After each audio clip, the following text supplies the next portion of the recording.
3 tahun lalu, aku berdiri di samping liang lahat dengan tubuh gemetar. Bukan karena hujan, tapi karena hidupku ikut terkubur di sana. Suamiku bukan lelaki sempurna. Ia keras kepala, jarang mengucap kata manis. Tapi setiap malam, ia selalu menarikku ke dalam pelukannya sebelum tidur. Tangannya berat, tapi hangat.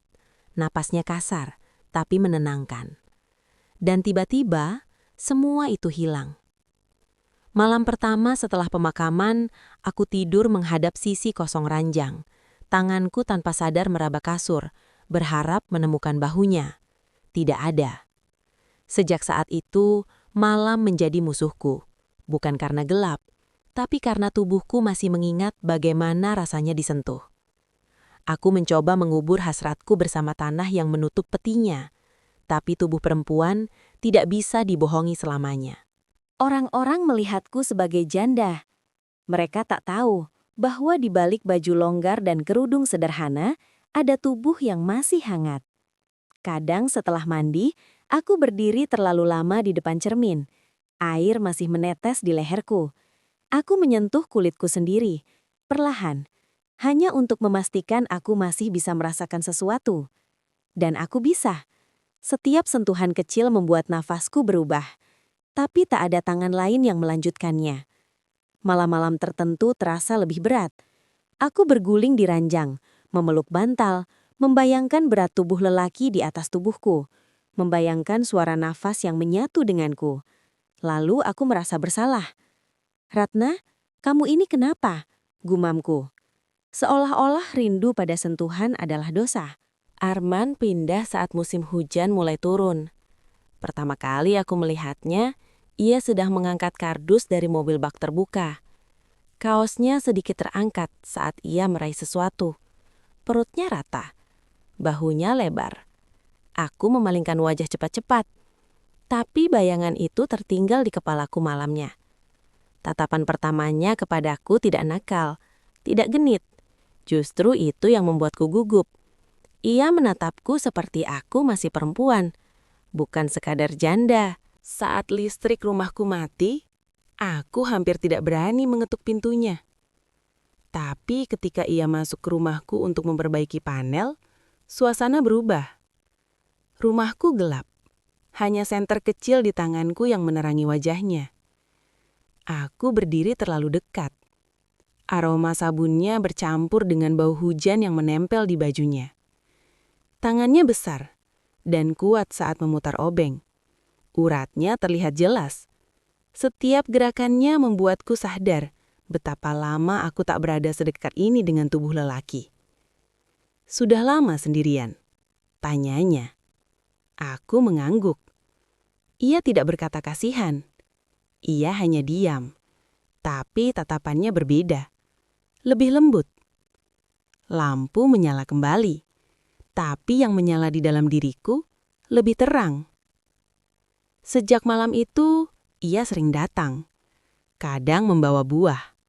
Kadang hanya duduk dan bercerita tentang pekerjaannya. Suatu malam, ia duduk di sampingku di teras. Hanya dipisahkan beberapa senti. Angin membuat ujung kainku menyentuh tangannya. Ia tidak menjauh. Aku juga tidak. "Kamu tidak pernah terlihat lelah," katanya pelan. "Aku sudah terbiasa kuat," jawabku. Ia menoleh. "Siapa bilang kamu harus selalu kuat?" Kalimat itu membuat dadaku sesak. Tiba-tiba aku ingin bersandar di bahunya. Dan aku benar-benar melakukannya. Awalnya hanya sebentar, lalu lebih lama. Ia tidak bergerak, tidak memanfaatkan, hanya membiarkan kepalaku di bahunya. Tapi tangannya perlahan menyentuh punggungku. Hangat. Lama. Dan aku tahu, jika ia terus seperti itu, aku akan runtuh. Malam itu hujan deras sekali. Rumahku gelap lagi. Ia datang tanpa diminta. Kami duduk dekat, diterangi lilin. Tangannya mencari tanganku. Kali ini, aku tidak pura-pura tak sadar. Ia mengusap jemariku perlahan. Ibu jarinya mengelus punggung tanganku dengan gerakan lambat. Tubuhku langsung panas. "Ratna, suaranya berubah. Lebih rendah, lebih berat. Aku menatapnya. Jarak wajah kami terlalu dekat. Nafasnya menyentuh bibirku. Dan saat bibirnya akhirnya menyentuh bibirku, dunia seperti berhenti. Ciuman itu tidak liar, tapi dalam. Lidahnya menyentuh bibirku pelan, seolah meminta izin. Aku membuka diri. Desah kecil keluar dari tenggorokanku. Tangannya turun ke pinggangku, menarikku lebih erat. Dadaku menempel padanya. Aku bisa merasakan panas tubuhnya. Sudah terlalu lama aku menahan ini. Tanganku menyusuri dadanya. Ototnya tegang di balik kaos tipis yang lembab. Ia mencium leherku. Lama, pelan, dan lututku melemah. Ia membawaku ke kamar tanpa kata. Di ambang pintu, ia berhenti. Kalau kamu ragu, aku memotongnya dengan mencium bibirnya lebih dulu. Jawabanku jelas. Ranjang itu dulu terasa dingin. Malam itu berubah. Ia membaringkanku perlahan. Tangannya menjelajahi tubuhku dengan sabar, seolah menghafal. Bukan tergesa, bukan kasar. Setiap sentuhannya membuat nafasku patah-patah. Aku meremas punggungnya. Menariknya lebih dekat. Bibirnya turun ke leherku lagi, ke bahuku, membuatku melengkung tanpa sadar. Desahku memenuhi kamar yang selama ini sunyi. Hujan di luar seperti irama yang mengiringi kami. Dan untuk pertama kalinya dalam 3 tahun, aku tidak merasa bersalah menikmati sentuhan. Aku merasa diinginkan, dibutuhkan, hidup. Pagi datang dengan cahaya lembut. Ia masih di sana. Lengannya melingkar di pinggangku. Aku menatap wajahnya yang tertidur. Ada ketenangan di sana. Aku menyentuh pipinya pelan. Ia membuka mata. Tersenyum kecil. Tidak ada rasa canggung, tidak ada penyesalan. Hanya kehangatan. Aku tidak ingin ini jadi hanya satu malam, katanya. Dadaku bergetar. Karena yang kutakutkan bukan sentuhan, tapi kehilangan lagi. Dan mungkin, kali ini aku berani mengambil resiko. Setelah malam hujan itu, tidak ada yang kembali seperti semula. Arman tidak lagi duduk berjarak dariku. Ia duduk dekat, sangat dekat. Tangannya terbiasa mencari tanganku. Kadang hanya menggenggam, kadang mengusap perlahan. Seperti ia tahu sentuhan kecil saja sudah cukup membuat napasku berubah. Aku pun berhenti berpura-pura tak menginginkan. Jika ia menyentuh pinggangku, aku tidak lagi membeku.